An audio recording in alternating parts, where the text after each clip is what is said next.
What's good, everybody? Welcome to the Pull-Up Show. I'm your host, Mr. BJ Matthews, a.k.a. B Jizzle. Before we get started, follow us on the YouTube page, the Pull-Up Basketball Podcast. Like, share, subscribe. All of our YouTube videos, hit that like button. Y'all come in here. Let's get it popping, man. I'm just coming from the gas station right now, getting some gas. And, this beautiful Thursday. Was it Thursday? Wednesday, Thursday? What day is it? Dang. Somebody got to correct me. What day is it? Wednesday or Thursday? I think it's, if I'm not mistaken, it's Wednesday. So if it's Wednesday, I get my days mixed up, bro. I'm so busy, but that's beside the point, man. I really forgot what day it was. But we're going to talk about last night's game between Charlotte Hornets and the LA Lakers. The LA Lakers fall to the Hornets 100-97. Lakers are at home. First game back from the All-Star break. And we gotta talk about it, man, because I still think people are missing the point. They're missing the big picture about what's going on. And I was very outspoken about this whole thing with this trade between the Mavericks and the Lakers.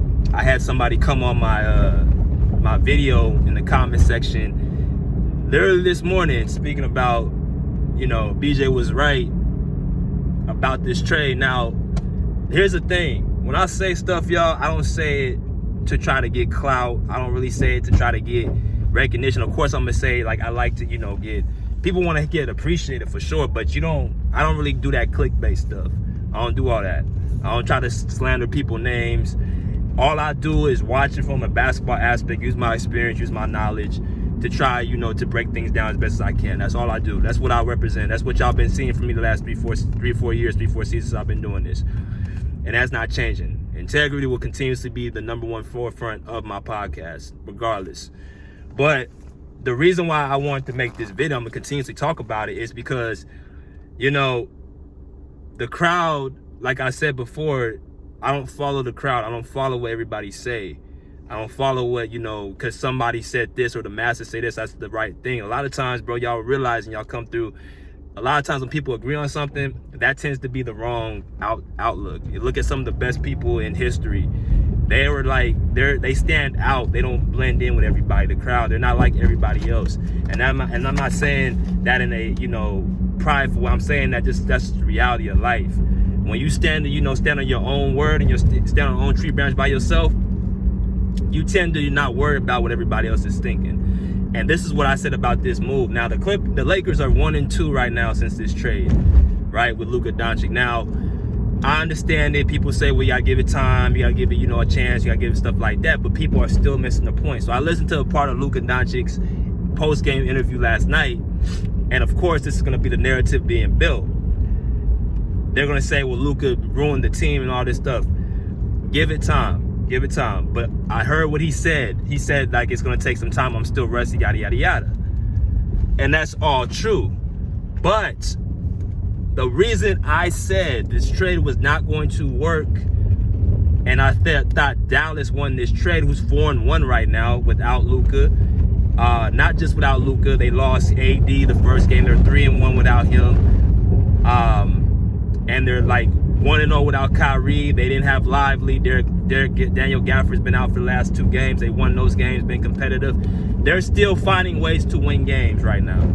Okay? They were finding ways to win games without Luka this season. So the narrative and niche was Luka not being on the team is going to hurt the Mavericks. How could they make this trade? Everybody was mad, yada, yada, yada. And I came out after the first day and I said, look, people are not looking at this as a basketball standpoint. They're looking at this as a fanboy standpoint, because Luka is a popular person in the media, and the media's been captured Luka all this time. Jalen Rose on All-Star talking about, if you trade for Luka, you might as well sell the team. I mean, and I'm surprised about the players that say stuff like that. You as a basketball player should know and separate yourself from the fans. Jalen Rose, but he's falling into that whole thing with narrative saying that sell the team if you're the Mavericks. Why?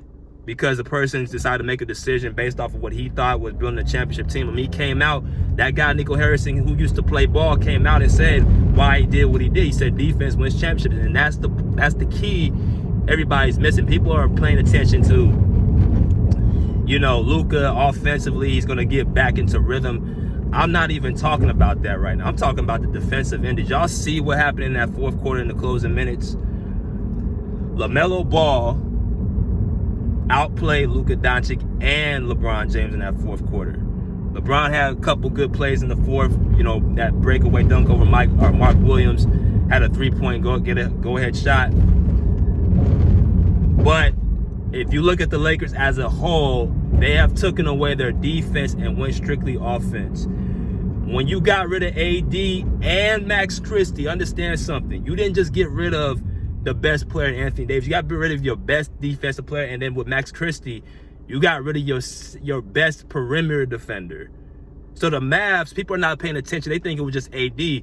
Max Christie to the Mavs was huge, because now you look at that Mavericks team defensively, they stack. They don't have no weak links on that team.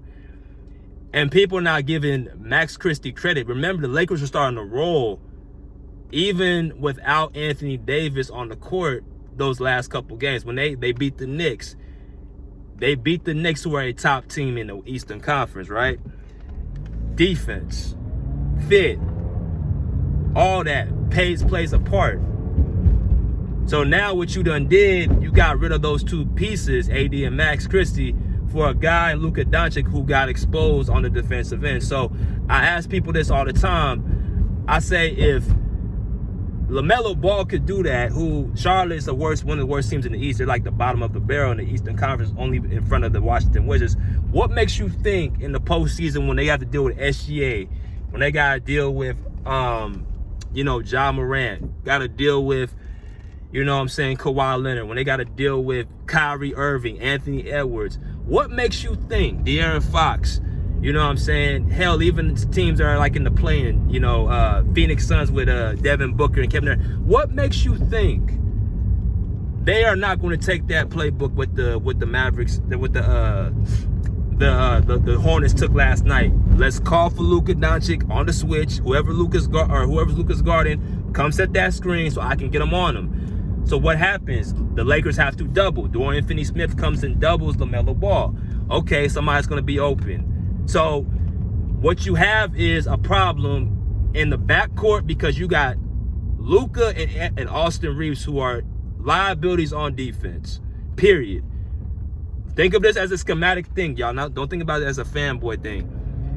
Luka Doncic defensively, as y'all seen, got exposed. And every time he plays a good offensive, not even a great offensive player, but a 20 to 25 point per game scorer who can, handle the rock and score, like tonight against Anthony Simons, on a back-to-back, you're going to see Luka Doncic get targeted. And that's going to be a problem for the rest of the team. You can't hide that. But when I was playing ball, let me tell y'all something. When I played ball, my coach used to teach us, if you can't play defense, you can't get on the floor. If you ain't got straps, you can't play. This era is, if you can't put the ball in the basket, you can't play. Now, you do have to score the ball. Don't get it twisted, which is another reason why I think Dallas won that trade. They have a balanced offense and defense. You got defense with Anthony Davis, and you got offense with Anthony Davis. You got defense with Max Christie, Daniel Gafford, PJ Washington, and mixed with offense, stretch shooting. They just built that team how they're supposed to be built, right? So when I was playing on my teams, I recall a time my coach in high school pulled me out off of one bad play where I couldn't close out. I missed the closeout. And he kept rotating me and my backup over and over and over until we started getting our defensive part of the game right. We scoring the ball, but if you don't play defense, you're going to lose. You're going to get targeted, because guess what? The other team can score points too. And it comes down to a point, who can be more exposed through their weaknesses? And when you have a backcourt like Austin Reeves and Luka Doncic, you got a problem, because other teams are going to expose you. So what has to happen? One of those guys got to come off the bench. Obviously, ain't gonna be Luka because you got this guy on a max contract. So Austin Reeves, at the end of the day, as good as he's been playing, now the conversation is, do you bring him off the bench as a sixth man? Now that's the offensive end with those two in that backcourt. Because what you have to do, you have to bring somebody in who ain't gonna get picked on. Who is that? Gabe Vincent. He's not as good as Austin Reeves, but he can knock down the three-point shot, and he's a pretty scrappy defender. So that's going to keep Luka from being exposed on the defensive end. Do you understand me? The whole identity, again, this goes back to building a team around your best player. Luka Doncic, we know, is not good on defense. He's not laterally quick. So if you have two people in that backcourt, you're going to get targeted. Now, this is another question I got for the Lakers. Whose team is this? Is this LeBron's team or Luka Doncic's team? Because at this point, I can't tell based off of that game last night. Now, people will say Luka got to get back in shape. That to me, there's no excuse for you. You should always be in shape. And again, if you can't play defense, if you ain't got no straps, from the era I come from, you cannot get on the floor. Why is that? Because you can become a liability to your team, as you saw last night. See, what you got with LeBron and Luka right now, I'm about to go in my house in a minute, y'all. What you got with LeBron and Luka right now is two players that do the exact same thing. Except one is just, more athletic. The other one is slower. One guy is, just more gifted. They both do the same thing, bro. At the end of the day, they're both ball dominant. So one is going to have to sacrifice. But the problem is with that is that if you look at common sense, you would say Luka Doncic at this age should be the better player because of his age and, what he has done so far as of late. But there is some things that LeBron brings that Luka just doesn't bring. Number one, as old as he is, LeBron's still a better defender than Luka Doncic. He's still athletic. And he still plays with a level of pace that Luka Doncic just doesn't play with. Luka's slowing the ball down and just, walking the ball up the court, settling the defense. It helps them out over helping the Lakers out. LeBron, for the most part, yeah, he does have some walks the ball up the court, but he will play in transition. Luka don't want to play in transition unless he's throwing the ball up the court. This is not the same as Luka and Kyrie because Kyrie can play off the ball and he can sacrifice his game. He can play the two. LeBron playing a shooting guard, that's not happening. So JJ Redick has another situation on his hands. Okay, can I put LeBron in the mid post? Can I put him on the elbow? He can play make there because at the end of the day, whichever way you go, you're going to have to take away from somebody. It's going to either be from LeBron or Luka. You're going to have to take LeBron's opportunities to, handle the ball or Luka's opportunities to handle the ball. Because last night what y'all saw was Luka Doncic doing more of the role player things, right? Not really having the ball in his hand, standing on the perimeter, waiting to get the ball. Those are the things that Luka was doing last night. This is the thing for LeBron James. Is he willing to sacrifice for Luka? This is why I said LeBron, people say he ain't got no help. It's more so people have to adjust to his game. But a player like Luka Doncic, you just paid to get, who is going to take the reins according to the masses, which I'm not so sure about that either because who's to say Luka Doncic would not leave LA for another team because he didn't ask to come to the Lakers. I thought he really wanted to stay in Dallas. And they're going to have to build that team around Luka Doncic to even compete because, like I said, with the Mavericks, people say, oh, they just won this part of the trade like in the present. No, the Mavericks are going to be good for the next 2 to 3 seasons at least. And then when they build, as they continuously build, and they have players like Max Christie and they have a coach in Jason Kidd who believes in defense, organization that believes they're building a team and they have building blocks.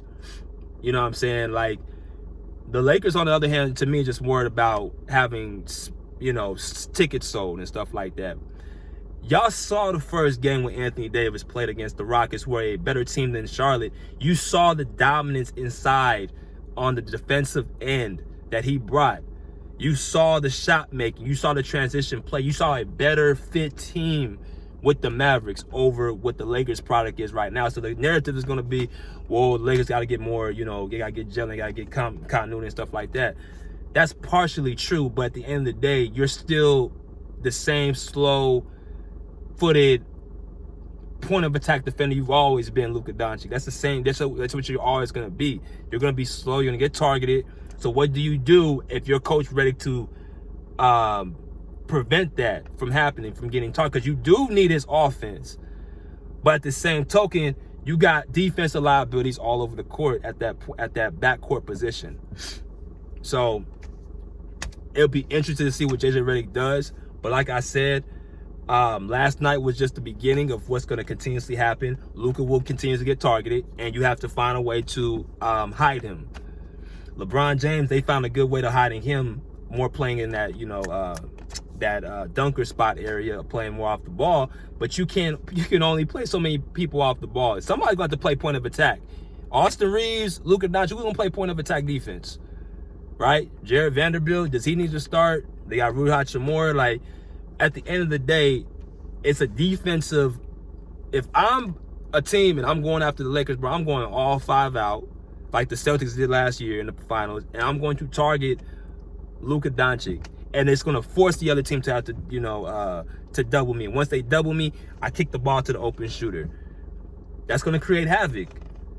See, another thing too, I'm going to put y'all out here, bro. People ask, how do you know if a person can play defense? Play one-on-one with a person. That determines if you can play defense. If you can't guard one-on-one, you're a liability defensively, because there's no help. You're on the island by yourself. It's mano y mano, right? That's what it is. So that's some basketball one-on-one for y'all, man. I got to go in this house, man, real quick. I won't be doing playback today.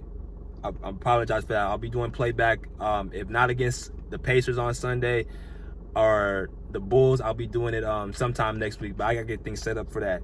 A lot of different things. But y'all continue to follow me. Pull up a seat, pull up a chair, pull up. Peace. Out of here like swimwear.